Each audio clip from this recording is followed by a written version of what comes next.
नमस्कार। आज फिर आपके लिए हिंदी विषय के अंतर्गत एक हम संवाद लेखन लेकर आए हैं।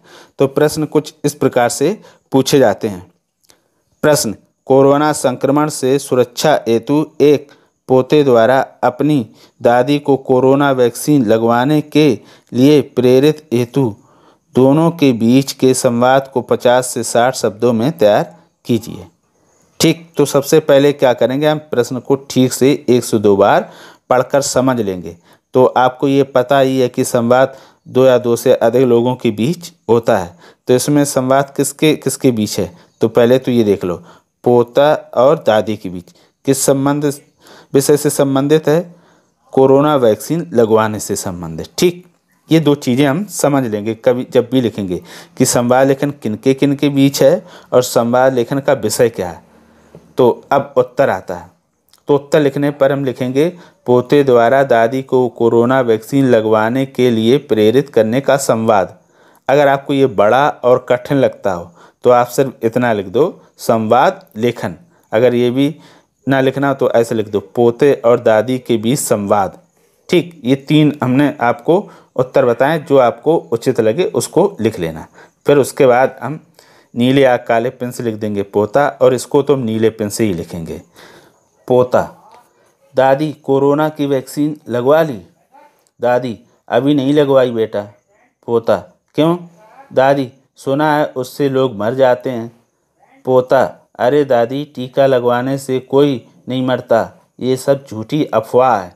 दादी: बीमार तो नहीं पड़ेंगे? पोता: देखो, वैक्सीन लगवाने से 1 या 2 दिन सामान्य सा बुखार आता है या फिर शरीर भारी भारी लगता है, बस। तो हमको बुखार आएगा क्या? पोता: ऐसा जरूरी नहीं, आ भी सकता है और नहीं भी आ सकता है। पोता: लेकिन उससे तुम्हारी सुरक्षा होगी।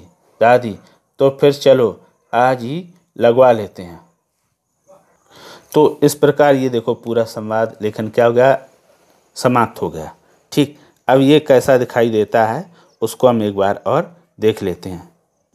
जब पूरा भी जाएगा तो कुछ इस प्रकार से दिखाई देगा। देखो, इस तरह से आप साफ सुथरा स्वच्छ और दाग रहित लिखेंगे, किसी प्रकार की कोई कमी नहीं रहेगी, तो आपको निश्चित तौर में पूरे अंक मिलेंगे।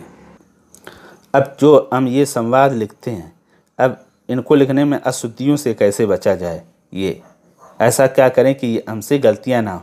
तो उसके लिए सबसे अच्छा तरीका है कि आप सरल और ऐसी शब्द का प्रयोग करें जिसको तुम आसानी से लिख पाते हो। जो आपको कठिन और मुश्किल लगते हो उन्हें बिल्कुल ना लिखें, तो क्या होगा, आप अशुद्धियों से बच जाएंगे।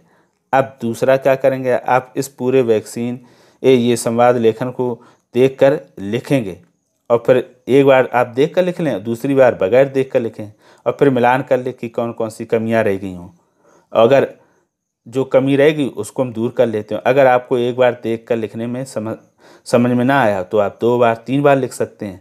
ऐसे आप दूसरे विषयों का भी अभ्यास करेंगे और निश्चित तौर पे आप 4, 5 या 6 बार लिखने पर संवाद लेखन बहुत अच्छी तरह से लिखना समझ जाएंगे। अगर कोई प्रश्न ऐसा हो आपके पास संवाद लेखन से संबंधित जिसमें आपको लिखने में कोई कठिनाई आ रही हो और वो आपको महत्वपूर्ण लग रहा हो, तो आप वो क्या करेंगे, हमें कमेंट बॉक्स में लिखकर भेज देंगे। और अभ्यास करने के बाद हमें बताइएगा समझ में आया कि नहीं आया। और ये भी बता सकते हैं कि आपने ये संवाद लेखन पढ़ा, समझा, ठीक से समझ में आया कि नहीं आया। आया तो भी बताएं, ना आया हो तो ज़रूर बताएं। तो फिर इसी तरह से हम दूसरे भी विषयों का अभ्यास करेंगे। तो फिर आज के लिए इतना ही, हम फिर मिलेंगे किसी नए विषय के साथ। तब तक के लिए धन्यवाद।